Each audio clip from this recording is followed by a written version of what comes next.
Hey, what's up, guys? This is Rich with Red Phone Video, and I just realized that I haven't done a collection update in a while. I'm not sure. I might have done one like a month ago, but I believe that may have just been Vinegar Syndrome. I'm not sure. But this is a collection update. This is basically just movies that I bought over the past few months, and I don't really think I've showed them off. May have done some reviews on a couple of these. I don't know. They're all starting to blend together, guys. But I got a huge ass stack of movies over here and very little time. So without further ado, let's get into these movies, and I'm going to just show you the cases, and if I've seen them before, I'll probably talk about them for a little bit. But anyway, let's get started, guys. So the first movie in the pile, we have a movie called Chopper, and this is a film from 2000, I believe, and it's got Eric Bana in it. Now, if you guys haven't seen Chopper, I haven't seen it in a long time. But this was like the first thing I saw Eric Bana in. And if you guys have seen Bronson with Tom Hardy, the Nicholas Winding Refn movie, it's a lot like this. And Eric Bana, he plays this criminal. And this was loosely based on the life of a real convict. His name was Mark Chopper Reed. And Eric Bana is pretty wild in this movie. I actually haven't seen him play a role like this since. And this is from Andrew Dominik, the director of Blonde. And, of course, he went on years later to do Killing Him Softly, which is a good movie. I suggest you check that one out.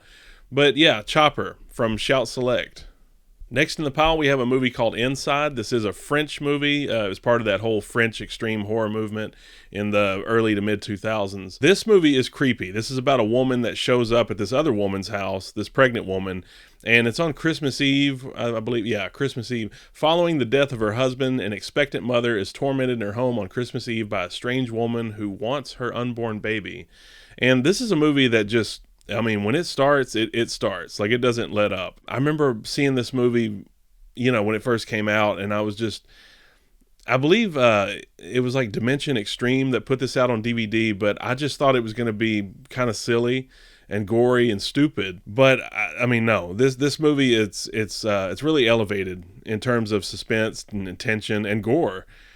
And I was pleasantly surprised, because this is just right up my alley, stuff like this. And this did come from Second Sight. You get that. Now, this isn't a 4K. I was kind of upset. So this is region B. But if you have a multi-region player, you can play this. But, Second Sight, they've been doing some really awesome releases in terms of 4K releases. So I thought this was going to be a 4K, but it wasn't. And you get a booklet, and you get some lobby cards. I'm not going to go through all this stuff, guys, because, like I said, I'm just trying to fly through these releases. But Inside, this is a scary, badass horror film. I suggest you check out Inside, because I haven't seen it in a few years, but this movie it keeps me on edge the whole time. And there's a little bit of a revelation. It's not like a big twist or anything, but when you get to the end of it, you're like, oh, okay, I get it. But it's pretty simple in terms of its narrative.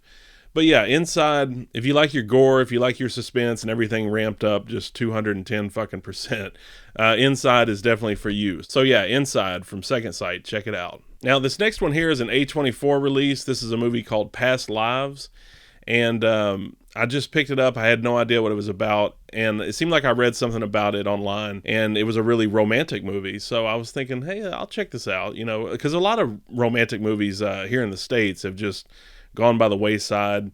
You see a lot of Hallmark stuff, and you see like those Christmas films that are fucking everywhere. But this movie, Nora and Hae Sung, two deeply connected childhood friends, are wrested apart after Nora's family immigrates from South Korea. 2 decades later, they're reunited in New York for one fateful week as they confront notions of destiny, love, and the choices that make a life in this heart-rending modern romance. So yeah, I'm interested to check out Past Lives. I know nothing about it really, which is good. I like to go into films like this without knowing anything. But if it's a South Korean film, I'm pretty sure I'm going to like it. They've been putting out some bangers lately. But yeah, Past Lives from A24. And I don't know if there's anything. Yeah, that's the same cover there. Yeah, Past Lives, guys. Haven't seen it, but it looks good. Now, next one in the pile, we have a movie called Cracking Up. And I got this from Vinegar Syndrome, and I forgot to mention, guys, these are all just from different labels.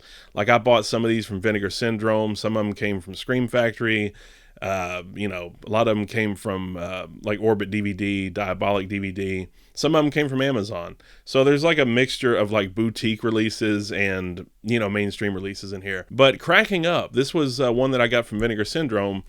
And this is from, one of their sub-labels. So I think it's, I don't know, it says art label, but it is an OCN release. So yeah, Cracking Up.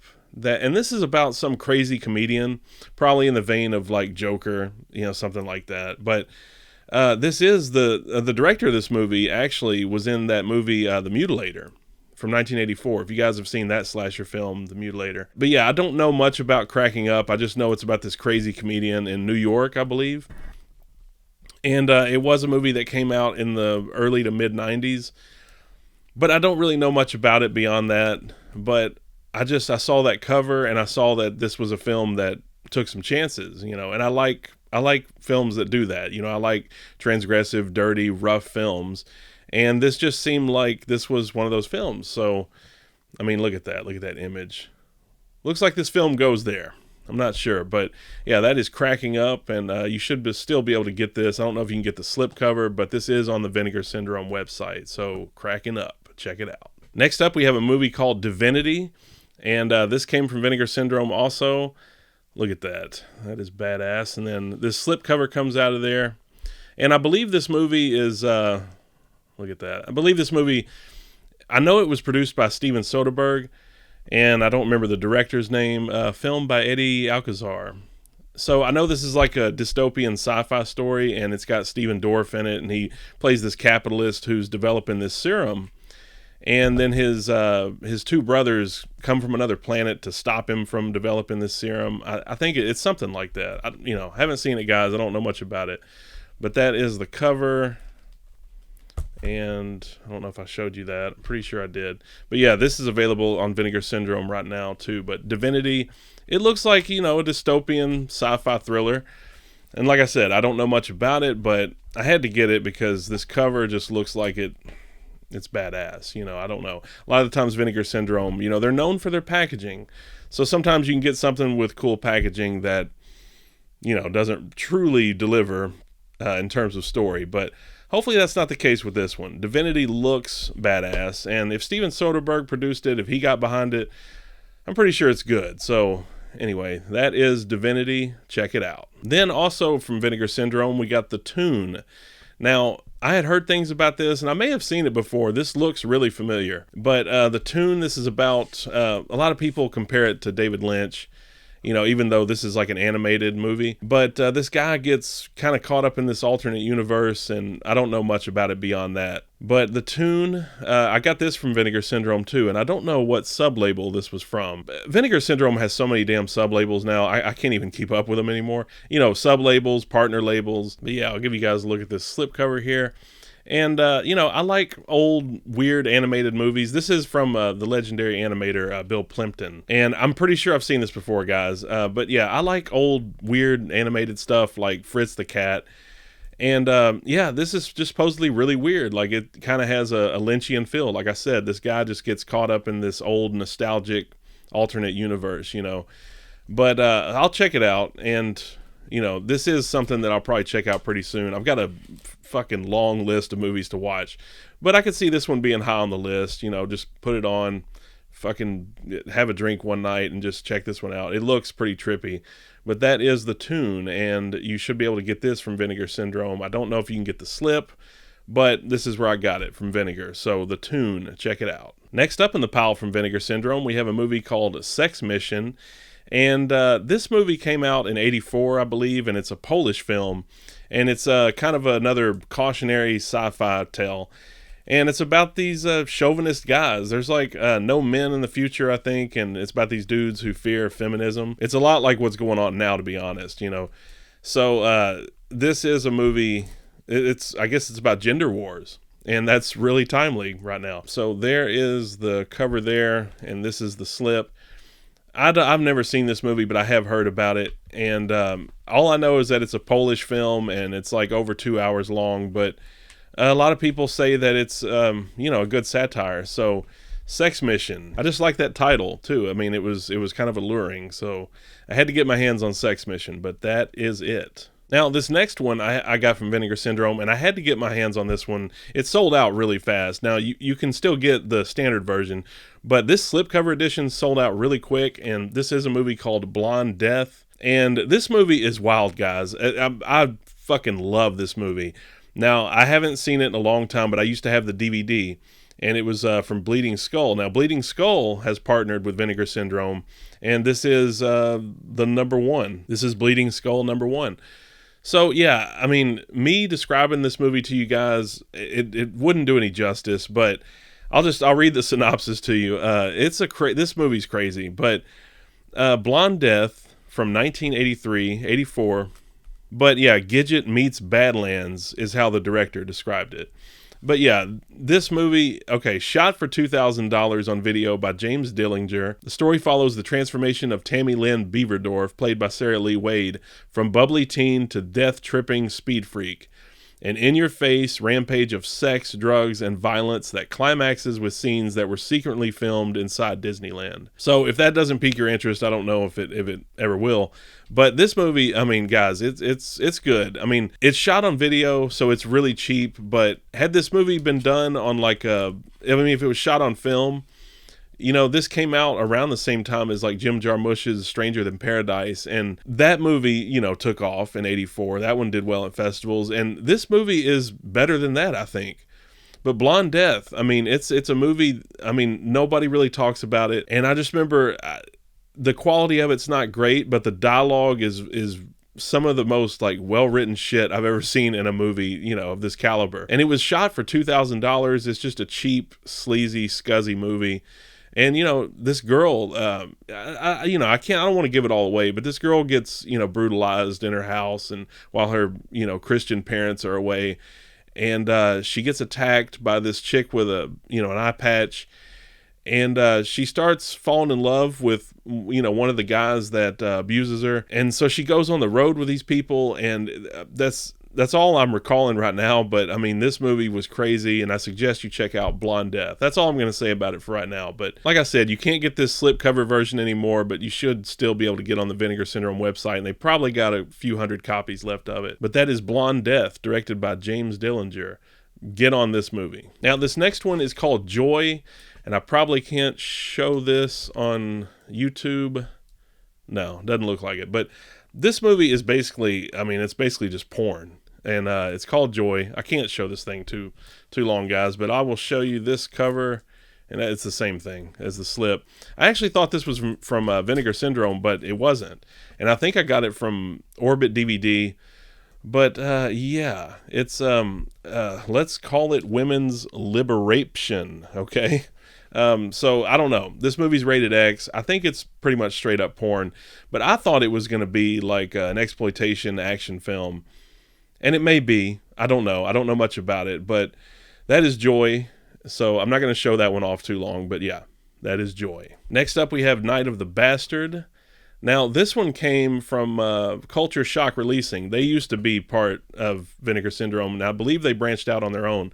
But yeah, Night of the Bastard, I don't know much about this one. I just know that it's about this guy who has an encounter with a satanic cult, and it's like a siege movie, kind of like Assault on Precinct 13. Definitely, probably not as good as Assault on Precinct 13. But Night of the Bastard, this guy, I think people show up on his property and he chases them away and they start coming after him. I don't know. I'm paraphrasing, guys. I don't really know.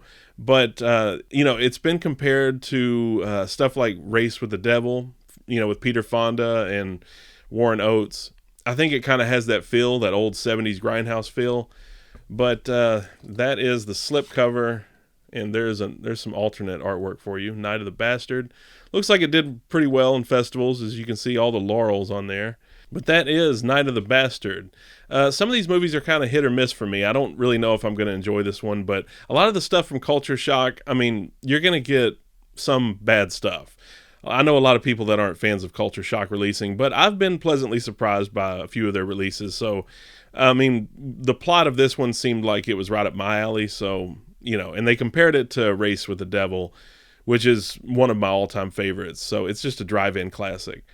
But Night of the Bastard, guys, check it out if you haven't seen it. I haven't seen it, so I'm going to check it out pretty soon. But that is Night of the Bastard. Now, this next one, a friend of mine on social media, Divinity Penn, she actually made this movie, and it's called The Black Mass. And this takes place in Florida. It's in the 70s, and it's about a bunch of college girls that are being stalked by a serial killer. So I'm interested in checking this movie out. I've heard Divinity. She talked about this movie for a while, and she put it in festivals.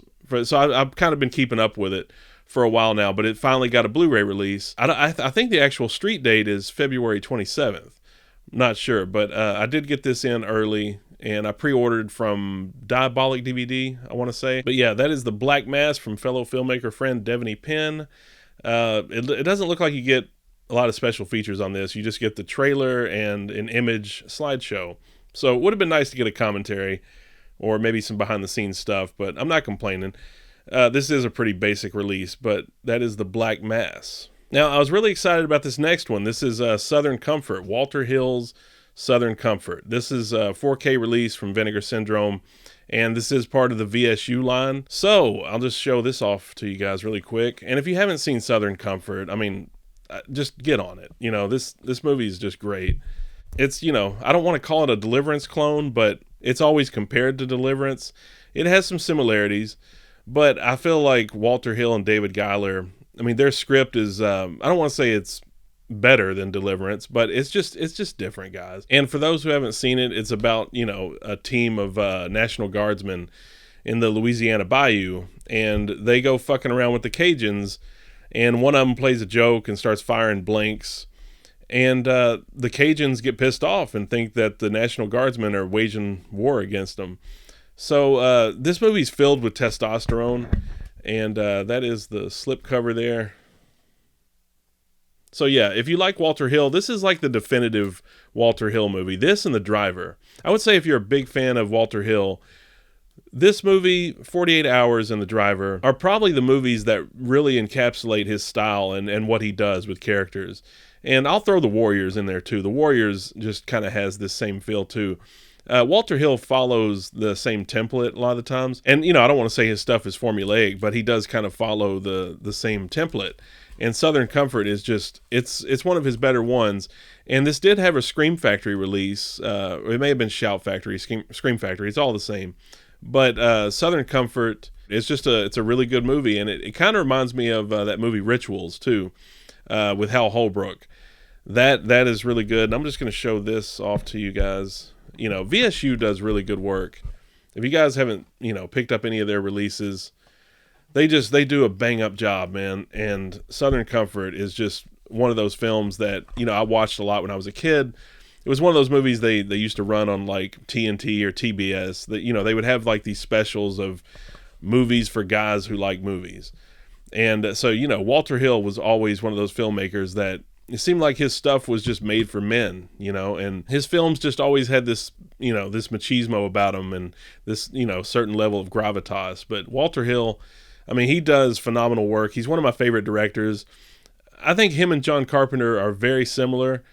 And although I will say I prefer John Carpenter's films overall, his entire filmography, Walter Hill's right up there, man. He's done some really solid work, and I don't feel like he gets the attention that he deserves in the genre, because he's made some really good, I don't want to say horror, but a lot of his movies are kind of horror-esque. You know, if you think of The Warriors, if you think of Southern Comfort, and even if you think of The Driver, there's just always this level of suspense.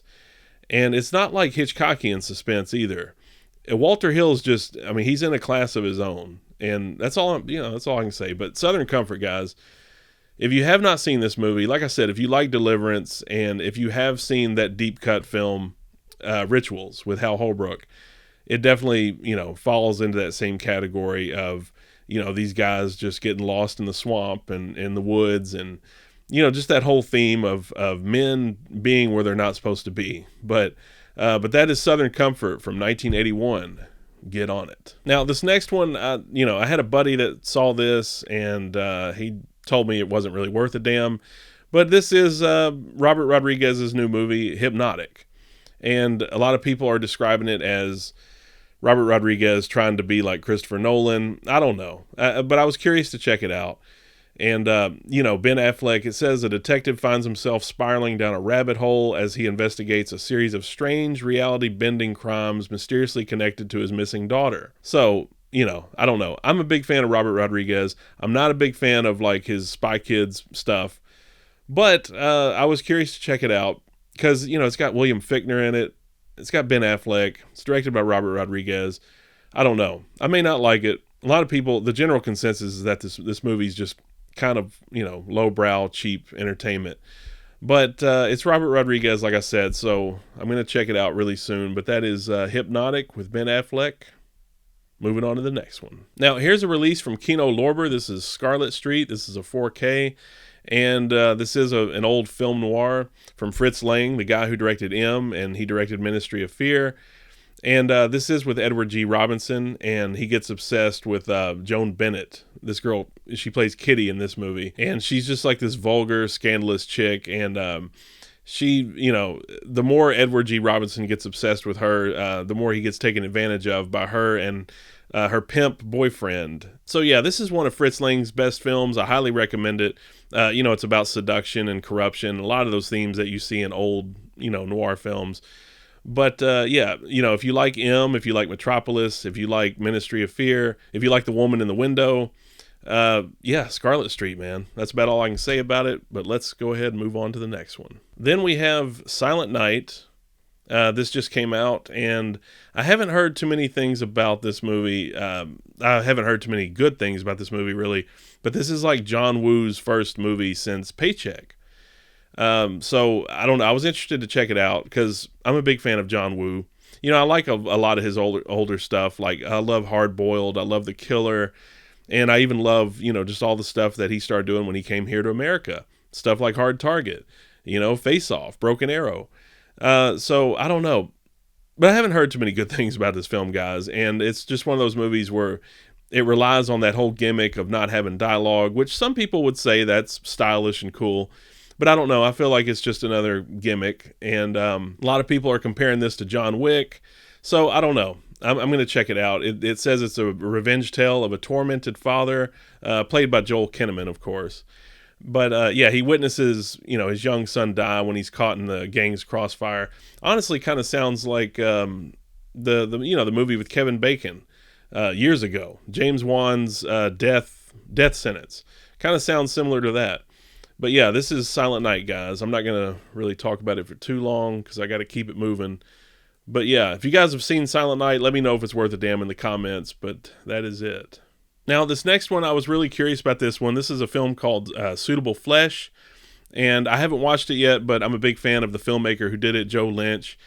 And I don't know much about it, but I know it's got Heather Graham and Barbara Crampton in it. And Joe Lynch is just a filmmaker that I've followed for quite a while. He works with Adam Green a lot. Now, this was supposed to be a Stuart Gordon film because it's actually written by Dennis Paoli, and he used to work with Stuart Gordon on, stuff like Reanimator, From Beyond.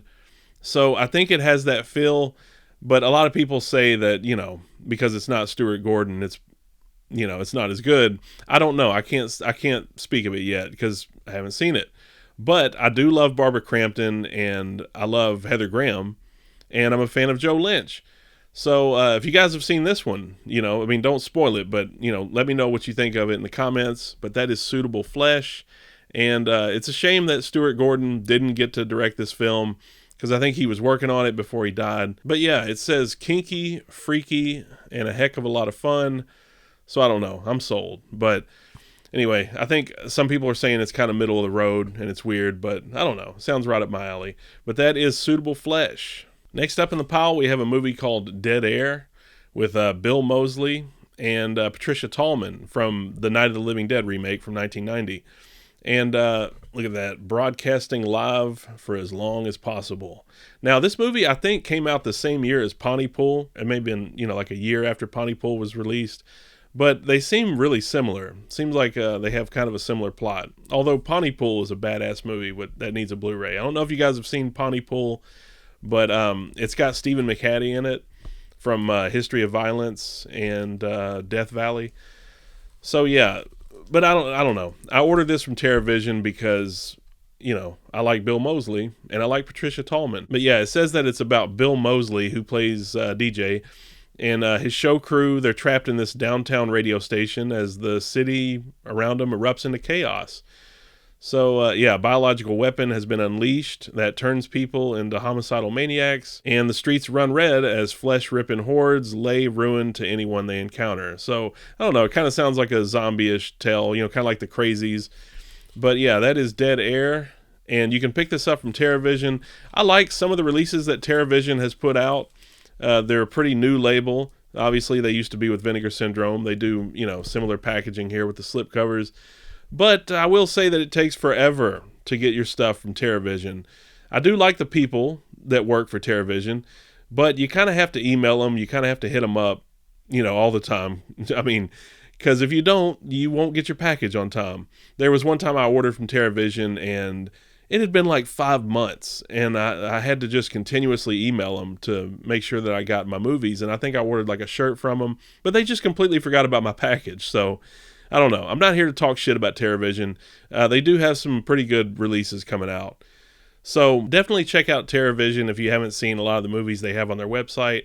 This is one of quite a few that they have on there. So that is Dead Air, and I've got some more in the pile here too. This one is called The Head.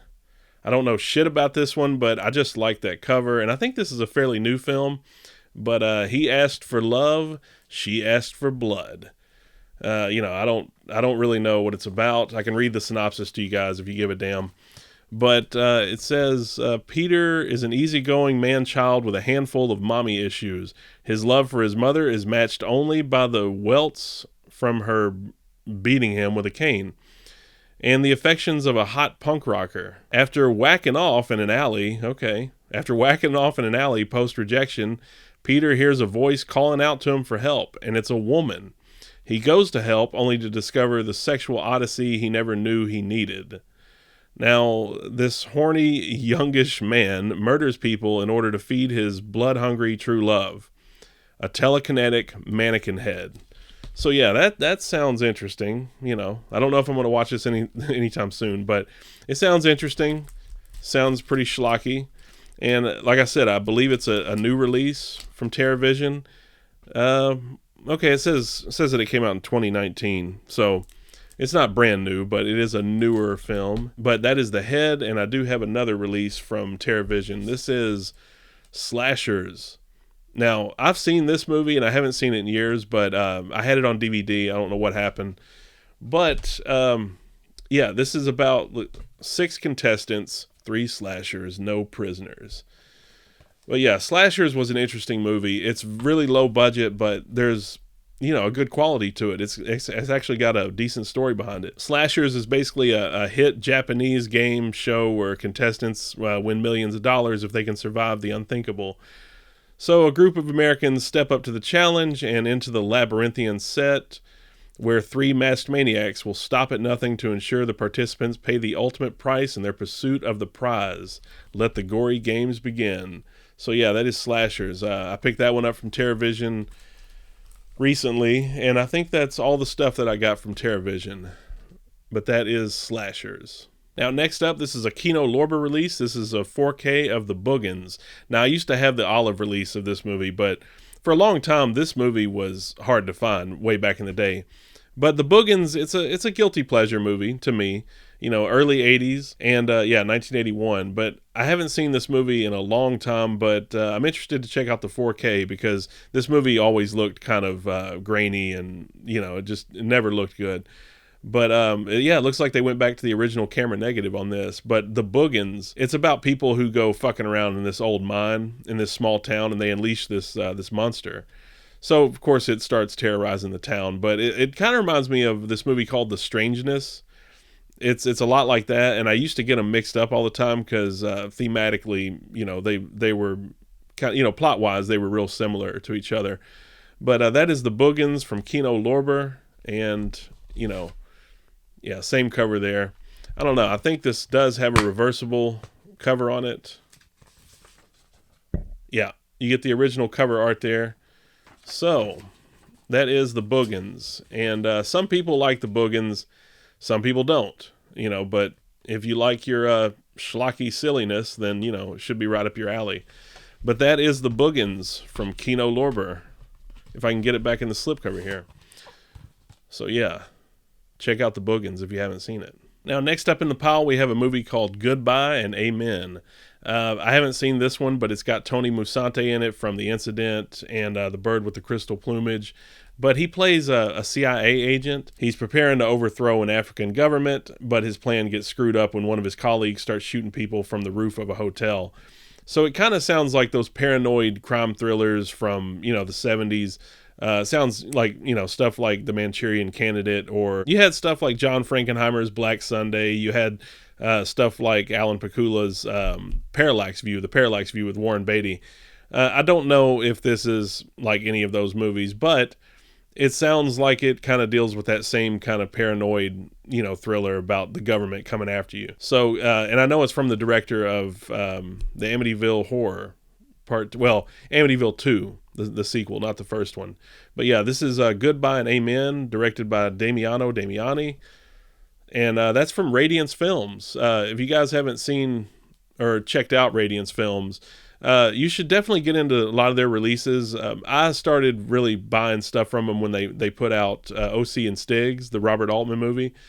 So yeah, Radiance Films, they're real fancy. They're basically taking a lot of these films mainly from the UK. I don't think it's really strictly films from the UK, but they have a lot of foreign releases that haven't gotten a lot of love, and this is one of them. But anyway, Radiance Films, check them out. They got a lot of good films on there. But this is Goodbye and Amen. Let's move on to the next one. Now, this was a release that I just got in from Amazon, and I wish I had ordered it from Arrow because, I've been waiting. This is Conan the Destroyer, which is not my favorite. I love Conan the Barbarian, though, directed by John Milius. And who doesn't love Arnold, This was when Arnold was at the top of his game in the mid-'80s, But yeah, I'm not a big fan of Conan the Destroyer, but I had to get it because it's just, the Arrow special edition, the nice, thick, robust packaging. But yeah, I'm still waiting on my Conan the Barbarian, but this is Conan the Destroyer on 4K. So yeah, that is from Arrow. Now, I had to pick this one up too. This movie's really not that great. I have a soft spot for it, but it's Joe's Apartment with Jerry O'Connell. And it's just about him and his cheap-ass apartment. And, if you guys grew up in the 90s, if you grew up with MTV, like I had it on MTV all the time, and they had this short film, and it was John Payson, the director who, he made this short film on MTV, and then he got to expand it into a feature-length film. And this used to come on HBO all the time, and it's just, it's about Jerry Connell living in this shitty apartment with all these cockroaches that, are friends with him. But they kind of start getting, they start interfering with his relationship with Megan Ward from Encino Man. So yeah, I haven't seen Joe's Apartment in years, but I remember, just growing up with MTV guys, like if if you're a product of the 90s like me, you probably grew up with like Liquid Television and Beavis and Butthead and MTV's Oddities, MTV's The State, and there was all kinds of weird stuff on MTV, and this was definitely one of them. And when it was expanded into a feature-length film, I was really excited. And then when I saw it, I was like, that's kind of stupid. But the movie, I haven't seen it in a long time, but it holds a special place in my heart, and it was at the time when I saw Jerry O'Connell, I didn't know it was the same kid from Stand By Me. But yeah, this is just one of those movies that, it's a comfort film. You can probably throw it on, when you're trying to go to bed or something. But that is Joe's Apartment from Warner Archive. Now, this next one I just got in from Scream Factory. This is a film with George Segal, and it's called The Terminal Man. And I've never seen this movie. I've heard good things about it, but I always just kind of skipped over it. And I don't know why, because I'm a big fan of Michael Crichton. And, Michael Crichton, he obviously he wrote Jurassic Park. He did things like Coma, Looker, and, Westworld. Michael Crichton's got his name on a lot of shit, but this movie, it just seems like it's right up my alley because it's just one of those medical sci-fi thrillers that Michael Crichton excelled at. And, George Segal, he plays this guy who has these seizures, and he has these murderous impulses, and he gets this surgery. I think he has these electrodes hooked to him, and I think something goes wrong with the procedure, and it backfires on him, and so he starts, having the impulses again, and things just go pretty haywire from what I understand. But I haven't seen it, but I do like George Segal. I'm a big fan of him. So yeah, that is now this wasn't directed by Michael Crichton. It was only written by Michael Crichton, and I don't even think he wrote the screenplay. No, he just wrote the book. So yeah, this was written by Mike Hodges. So yeah, I don't really know. It says The Terminal Man is a totally beautiful, creeptastic film of the sort that they really don't make anymore. So that sounds interesting to me, because I love Michael Crichton, guys. Runaway, that's one of my favorites. But yeah, that is The Terminal Man with George Segal from Scream Factory, and I believe this was a site exclusive. I'm not sure, but anyway, moving on to the next one. This next one, this is a really deep cut film, guys. I've never heard anybody talk about this movie. I've always known it as Little Dragons. I used to have it on DVD, and I saw it when I was really young. But this is Karate Kids USA. And this was co-written by Alan Ormsby, who used to work with Bob Clark. He wrote My Bodyguard, and he wrote Death Dream, and he wrote Children Shouldn't Play with Dead Things. And he co-wrote this one, but this, if you guys like stuff like Three Ninjas, this was way before that. But yeah, it's basically about these kids who have to utilize their martial arts skills to take on these backwoods people. And it sounds pretty silly, but it's actually really good. It's, I don't know. I haven't seen it in years, but I know that if you guys like stuff like Three Ninjas, I mean, this definitely, I'm not going to say this movie puts that one to shame, but I do like it. It's got Joe Spinell in it and Ann Southern. And like I said, it was written by Alan Ormsby, who also did Popcorn. So definitely check out Karate Kids USA. I'm not a big fan of that title. I like the original title, The Little Dragons. That's, like I said, that's what I've always known it as. But this was an early film from Curtis Hanson too, director Curtis Hanson. So yeah, I mean, I was kind of, I was real surprised that this got a Blu-ray release, honestly, because it was just one of those lost films. Hell, the DVD was even hard to find, But this isn't an official Blu-ray though. It looks like it just says Blu-ray disc, but as you guys know, if you don't see the Blu-ray logo, then it's not really an official Blu-ray. This was basically burned, not pressed. But, Karate Kids USA, I'm pretty sure the transfer looks good. But that is The Little Dragons, or, the Karate Kids USA. But that is it. Check it out if you haven't seen it. Now, this next one in the pile is another Arrow video release. This is called Murphy's War. And this was directed by Peter Yates. He's the guy who directed Bullet. And he directed The Friends of Eddie Coyle, which was one of my favorite 70s films. But yeah, I mean, this is about Peter O'Toole. And he's on this American ship during World War II, and he gets bombed. They get bombed by this German U-boat. And Peter O'Toole, after his ship is sunk, he makes his way to shore, and he's nursed back to health by this doctor who's in charge of this missionary. And, Peter O'Toole, after he's nursed back to health, he wages this one-man war against the people who sunk his ship.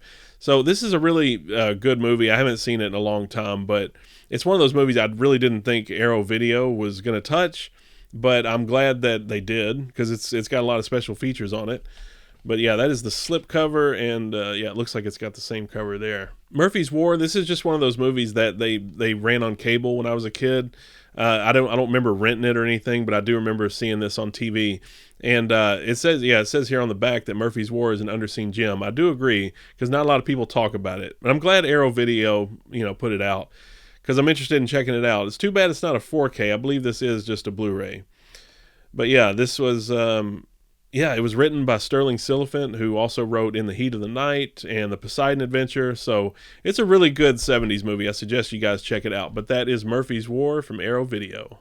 Now, this next one is called 35 Shots of Rum. I think I just picked this up from, I think it was Diabolic DVD. But I bought it because it was from Claire Denis. And, if you guys don't know about her, she directed this movie called Trouble Every Day. And she directed Beau Travail, which is on the Criterion Collection. Claire Denis done some really interesting films. I'm not a huge fan of Claire Denis, but I will say that some of her movies are I mean, some of them hit me and some of them don't. But this one is, it says it's hailed as one of the year's best films upon its release. But yeah, it says 35 Shots of Rum is the story of a father and daughter whose tender domestic routine is disrupted by a handsome young suitor. So I don't know much about it, guys, but that is 35 Shots of Rum from Claire Denis. Let's move on to the next one. So here's another release from TerraVision. This is all jacked up and full of worms. Now, I don't know shit about this one, but just from that title alone, I had to buy it. But yeah, that cover looks pretty sweet there. This is about a bunch of people who ingest these psychedelic worms and they start tripping. I don't know. This movie supposedly gets into really fucked up psychedelic territory. But let's get a look at this cover here. Maybe it's the same as the slip. But yeah, all jacked up and full of worms. Don't know much about it, but I'm really interested in checking it out. But that is it. All jacked up and full of worms. Another release from TerraVision. Like I said, I haven't really dug real deep into some of the films from TerraVision. The few that I have watched, I mean, they're not top-notch films, guys. These guys aren't really doing comparable work. I mean, in terms of like Vinegar Syndrome, like when you think of the quality, because Vinegar Syndrome's gotten better about putting out quality films. I will say that the transfers from TerraVision look good, but it's the caliber of films that you're getting from TerraVision.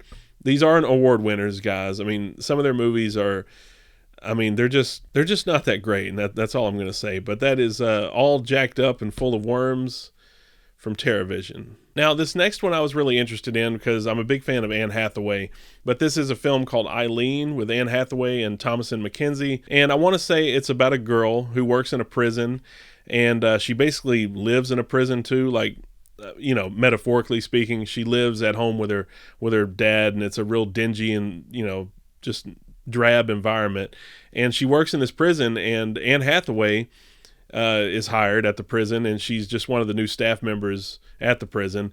And the girl kind of gets obsessed with Anne Hathaway. From what I understand, they develop this new friendship, and then I think Anne Hathaway gets her involved in a crime, a murder, perhaps, I don't know. But it says a wild Hitchcockian noir, but that is Eileen. I have no idea what it's about. I mean, I guess I know kind of loosely what it's about, but I don't know what I'm in store for, but it just looks like something that would be right up my alley, because I do like my Hitchcockian noirs, and I do like stuff from Brian De Palma. And so, it seems like it kind of falls into that wheelhouse, but I don't know, guys. If you've seen Eileen, let me know what you think of it in the comments. It's a brand new film, and like I said, I'm an Anne Hathaway fan, so, looks like something I would be into, but that is Eileen. Now, here is a movie that I could talk about for forever. I love Tenacious D, The Pick of Destiny. Shout Factory just put this out recently. This is from Shout Select, and I don't think they've made very many copies of this. I don't know why, but this is this came from New Line Cinema, and I just remember really watching Tenacious D, The Pick of Destiny all the time. First time I actually did shrooms, I watched Tenacious D, The Pick of Destiny, and I laughed my ass off, man. And I'm a fan of Tenacious D's music. I've always loved Jack Black and Kyle Gass. And this movie's just crazy, guys. I know some people don't really dig it. And I know that when it first came out, it didn't do well in the theaters. And I don't know why. Because it's hilarious. And, Ben Stiller's got a funny cameo in it. You got Dave Grohl playing the devil. And, for those of you who haven't seen it, it's just Jack Black. It's like the story of Tenacious D on how they came to be. And, obviously it's not entirely factual. It's all just a hyper-fictionalized version of probably how it went down in real life. But it's Jack Black teaming up with Kyle Gass, and they start this band. And to be the best band in the world, they have to get this pick, And so it's just it's a crazy odyssey, musical odyssey, and it's got some really good songs in it and some memorable comedic sequences, especially when Jack Black does shrooms in the middle of the movie. That's just a part that I'll never forget. And this movie just made me laugh my ass off when I first saw it. I couldn't stop laughing. I remember I was laughing so hard that I had my face buried into a pillow. Because I don't know. I know a lot of people aren't into goofy comedies like this, but these are the kind of comedies that they don't make anymore, and I just have a really soft spot for Tenacious D and The Pick of Destiny. But yeah, that's it. That's all I can say about it. If you guys haven't seen this, you're missing out, because it's Jack Black like at the top of his game in the mid 2000s. I think this was like 2008. But yeah, that was a golden era for comedy, in my opinion. But this is a great film. So, Tenacious D, The Pick of Destiny from Shout Select. Next up is another title from Shout Select. This is Over the Edge with Pamela Ludwig and Matt Dillon. This was Matt Dillon's first movie. And I do have the Arrow video version of Over the Edge, but when I saw that, Shout Select was putting this out, and they gave it this original cover art, because this movie was originally marketed as like a horror film. And that's how it seemed like it was going to be horror, because they released this teaser, and it was really horror oriented, but it's nothing like that. This is just like a coming of age film, and it's about teenage rebellion. And it's really good. And I don't know, it's got a really good soundtrack. It's got Vincent Spano in it, if you guys remember him. But Matt Dillon was like 14 in this movie, and you could tell that, as soon as he comes on the screen, you're like, man, this dude's going to be a star. Matt Dillon just has this charisma, and something happens in the middle of the movie, and these kids, they start rebelling and just causing all kinds of chaos. These kids are into drugs and just, anarchy. So it's that kind of movie. It's about teenage rebellion. So yeah, if you guys haven't seen Over the Edge, this movie, it's one of my favorites. If you like this whole subgenre of teen rebellion, and it's a lot like, River's Edge. And it's actually from the same director as River's Edge. So yeah, that is Over the Edge from Tim Hunter with Matt Dillon. Really check this movie out, because I highly recommend it. Now, next up, this is a movie called River. This movie was recommended to me by a friend on social media. She posted about it, and she said that this was one of the best films that she had seen this year, I believe. So it's like a Japanese movie, I think. And it's about this girl who works at this motel, and she's standing by a river, and then she goes back to work at the motel, and then all of a sudden she's back at the river again, and she and a bunch of other people at the inn, at the I think it's the Fujiya Inn or whatever. I'm not even going to attempt to pronounce a lot of this stuff on the back, but everybody starts figuring out that they're part of this time loop. And so they're trying to figure out how to get out of this time loop. So that concept seemed really interesting to me. It seemed like it was like a science fiction thriller. It may not be a thriller. It says here that it's kind of a time adventure comedy. So I don't know. It sounds interesting to me. So yeah, that is River. I don't know what I'm getting into with this. It seems like it'd be something I'd be into, but if it's not good, I'm going to hound the shit out of the friend that recommended it to me. But that is it. That is River. Now, next up in the pile, we have a movie called Red Rock West. This is the second release from the Cinematograph line. Now, I do apologize in advance. Somebody got on my ass recently because I mispronounced the label for this Vinegar Syndrome sub-label. I said cinematography, but it's actually cinematograph, I believe. But yeah, this is a movie from John Dahl. And it's got Nicolas Cage in it. Who doesn't love Nick Cage at this point? He's basically become a meme in human form. But this has got Dennis Hopper in it. It's got J.T. Walsh in it. Laura Flynn Boyle. It's just an early 90s neo-noir film. Red Rock West. I'm just going to show off this packaging real quick. And it looks like Cinematograph is doing a similar thing. Like with Little Darlings. I just did a video on Little Darlings. And it's the same kind of book. Same kind of book release. I hope they do all the releases like this, because it looks pretty uniform. So I'm really happy with these releases so far. This is the 4K of Red Rock West, and I just picked up the Umbrella release of it too. I had no idea that Vinegar Syndrome was going to release this, so that's why I bought the Umbrella version. But supposedly this is the better transfer. So, it's about Nicolas Cage, and Nicolas Cage plays this drifter, and he comes to this small town in Wyoming, and he's hired at a bar by J.T. Walsh, and J.T. Walsh actually mistakes him for this hitman that he hired to kill his wife, Laura Flynn Boyle. And so Nicolas Cage kind of plays along with it, and then he decides to, get this money and then haul ass out of town. But before he does, he actually runs into the real hitman, which is Dennis Hopper, and then things kind of spiral out of control from that point. But Red Rock West is one of my favorite neo-noirs. I love the films of John Dahl. He did like The Last Seduction, and that movie's really fucking good. But John Dahl, he was really good at these really, I don't want to say grim, but they were all just these moody neo-noirs, you know? So if you like stuff like that, check out Red Rock West, because this is just a slept-on movie, and I'm glad it's getting love now, because I just think that it's got some of the greatest character actors in it. You know, I miss Dennis Hopper. I miss J.T. Walsh. I miss movies like this, period. But that is Red Rock West from John Dahl. Moving on. This next one here, this is a classic 1984 film. If you haven't heard of Footloose, I mean, come on. They even made a remake of Footloose, which I heard blew ass. But this one is, you know, it's got Kevin Bacon in it. It's just a classic 1984 comedy, musical comedy. And it's got the late, great Christopher Penn in it. Chris Penn, Sean Penn's brother.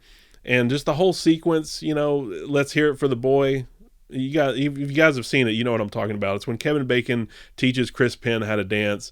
It's just a really great sequence. There's you know, really good dance sequences towards the end, and it's got a great, you know, soundtrack with Kenny Loggins all over it. John Lithgow, you know, he plays the preacher, and he's just like, you know, he's trying to stop all these kids from dancing, basically. I mean, this town is just antiquated in their beliefs, and they believe that dancing is the ultimate sin, you know.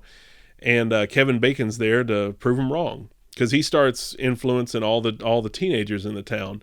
You guys have heard of Footloose. You know exactly what I'm talking about. But I had to get it because this is a new 4K, and I've heard people say that it's not the most impressive transfer, but I don't know. I mean, I'm pretty sure it's a major improvement over the Blu-ray. So I love Footloose. This was one of those films that I just grew up with, and I have a soft spot for it. And, you know, but it's a good film, though. It's not a bad movie. I mean, I feel like it's a little cheesy by today's standards, but if you grew up during that time period, I don't know. It's just one of those movies that gives you a good dopamine rush, you know. And every time, I mean, to this day, when I still watch the dance sequences, I'm really, you know, I get pumped up. It just makes me want to dance, you know.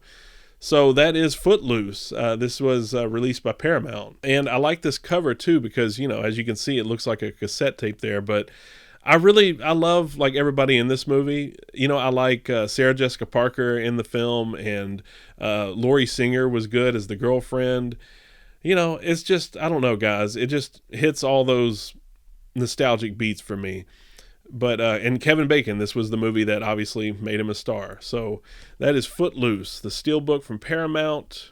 Check it out. Now, this last one in the pile I saved for last because this is one of my favorite films of all time. This is Carrie from Arrow Video on 4K. Now, this is an overseas release, but it doesn't matter because it's a 4K and it'll play. You know, 4Ks are region-free for the most part. I've heard about some 4Ks not being region-free recently. And I can't remember which one it was, but yeah, this is Carrie, and I've got several copies of this movie already, and I wasn't going to pick this up because I just bought the one from Scream Factory. But supposedly, I mean, I know Arrow Video does really good work on their transfers, so I don't know if they pulled from the same source, but I just know that, I mean, it's a limited edition. It's the 4K of Carrie. I love they sold me on the packaging here too. 'Cause, I mean, the Scream Factory release is good, but it's just got the artwork that we all know. You know, the Carrie in the prom dress, she's smiling, and then it's like the split screen image. You know, you got Carrie in the prom dress, then on the right, she's soaked in pig's blood. But I like that. That's a really alluring cover to me. And I'm just going to open this thing up right now, and we'll take a look at this, because one thing I like about this release, that Arrow, and I don't know if Arrow Video is going to start doing this with all their releases, but I do like how it's got a slipcover here. So, you know, and this is typical of a lot of Arrow releases here. You get this hard packaging, and of course you get the the book and the lobby cards inside. And, you know, here is the snap case. So yeah, this release has a lot of bells and whistles on it. So that is one reason why I wanted to pick it up, but they sold me on the packaging, guys. I'm not going to lie, because I've got plenty of versions of Carrie. And like I said, I was a little reluctant to pick it up. I wasn't going to do it, but as always, I saw some guy on social media posting about it. Probably saw some asshole on YouTube doing the same thing I'm doing right now, and just thought to myself, man, I got to get Carrie. If I don't get fucking Carrie, I'm going to miss out, because this is a limited edition.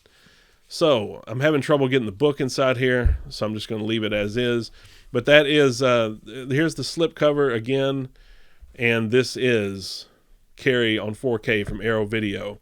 And I'm pretty sure, I mean, I know this is a limited edition, but I'm pretty sure if you get on Diabolic DVD or Orbit DVD, you could probably still get your hands on this. But that is just beautiful to me. Carrie, Brian De Palma classic. Like I said, one of my favorite films of all time. And this was Brian De Palma just at the top of his game. I mean, when he did this, and he did, you know, obviously Dress to Kill and Body Double, you know, Blowout, all that stuff that he did from like this point to the early 80s, you know, up to the time he did, like, I don't know. I mean, Carlito's Way is great. And I mean, I feel like Brian De Palma's been pretty solid throughout his whole career, probably up until maybe the early 2000s. I think Brian De Palma's like last really good movie was probably, shit, I don't know. I mean, I would say probably Snake Eyes. I don't know. But I like Brian De Palma. I like all of his movies, basically. I have a soft spot for all of Brian De Palma's films. But yeah, that is Carrie on 4K from Arrow Video. And with that, guys, that is it. Those are all the releases that I mean, I wouldn't say all, because there's some movies that I just didn't show you because I didn't have time. But it's a pretty decent stack of movies, guys. I mean, I picked up some other like mainstream releases, stuff from big studios, but I didn't feel like showing those off. Like, I think I got like Rover Dangerfield, that fucking movie with, you know, Rodney Dangerfield doing the voice of a dog. But I forgot about that one. I didn't include it in the pile, but I can't show everything to you guys. I mean, that would be like a fucking 2 or 3 hour video. But those are all the releases that I picked up, I would say, within the past 2 months. You know, that's most of them. But that is it, guys. That was just a, you know, little showcase video for my latest movie haul. And I'm going to try to do more of these just to kind of just have a record of it, I guess, and share it with you guys. But I appreciate you guys tuning in. You've been listening to Rich with Red Phone Video. And if you like this kind of thing, be sure to stab the like button and subscribe to my channel if you'd like. I always talk about movies and physical media and all kinds of movie madness, basically. But that is it, guys. I appreciate you listening to me ramble about movies, and that's what I'm here to do. But I appreciate you supporting my bad habits. And until next time, take care, keep watching sick-ass movies, and I will see you guys in the next video.